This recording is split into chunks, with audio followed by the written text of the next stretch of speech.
Hi guys, I'm Dr. Manmeet and today I will be trying to cover up fibromyalgia for you guys. I will try to keep the topic as brief and concise for you guys to understand it easily and remember it also. For the patient also it is very easy to understand. First of all, whenever we talk about fibromyalgia, we think of it as a chronic pain disorder where the patient will complain of pain all over the body, there will be tenderness, but we as physician, we have to understand that fibromyalgia is not only a pain condition. It has got an associated neuropsychiatric symptoms as well.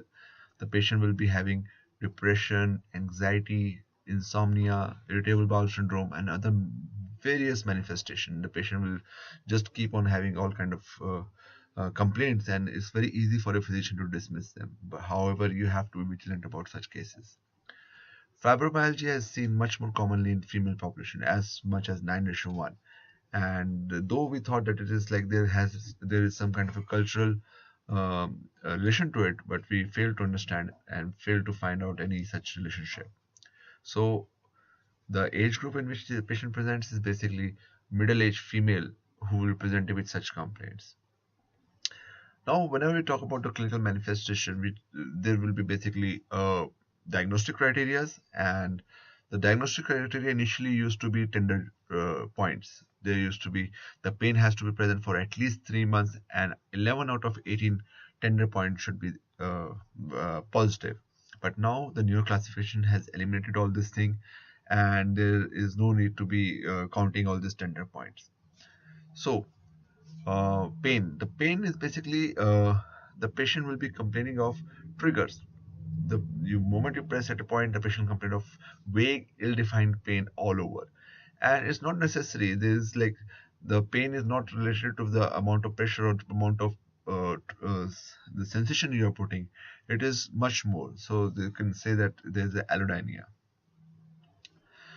Now, what are the neuropsychiatric manifestation? The neuropsychiatric manifestation can be the patient will complain of that whenever I get up from sleep, I'm not feeling refreshed at all. Though the patient is sleeping for longer hours, the patient can complain of insomnia, the patient can complain of anxiety and irritable bowel syndrome, fatigue all over all the time. And basically, these are the kind of complaint the patient usually present with. Whenever we get a patient of fibromyalgia, we have to basically rule out the other causes. There are 7 classes of differential diagnosis for such patients. The first one of the inflammatory. In inflammatory, we have the polymyalgia rheumatica. Then we have connective tissue disorders like SLE. Then we have other inflammatory arthropathies like rheumatoid arthritis, which can also present like that. Among the infections, we always think about HIV, hepatitis C, Lyme's disease, and among the then we have the non-inflammatory causes of such symptoms, which are basically we have like some bursitis, some arthritis, some scoliosis, which is causing pain. Then we of course have to look for our endocrine causes as well, like hyperthyroidism, hypothyroidism, and we also have to look out for hyperparathyroidism, which is an important cause. Then, as this, we have to rule out other neurological causes like multiple sclerosis, some psychiatric problems, and one of the most important factors we have to look for some drugs like statins, aromatase inhibitors, which commonly cause such problem.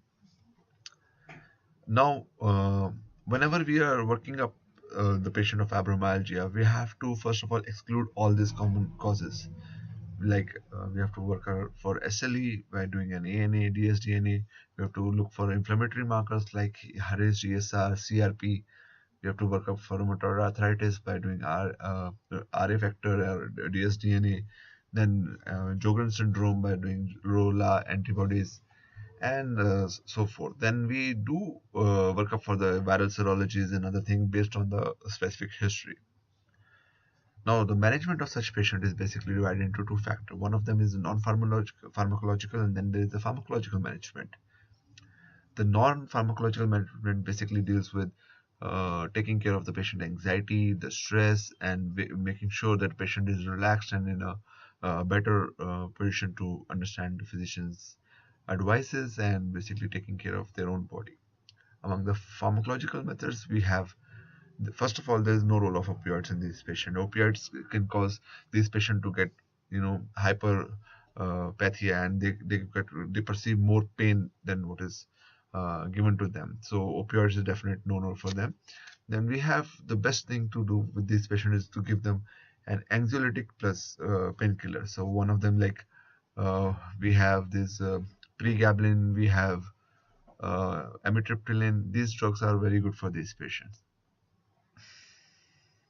Thank you.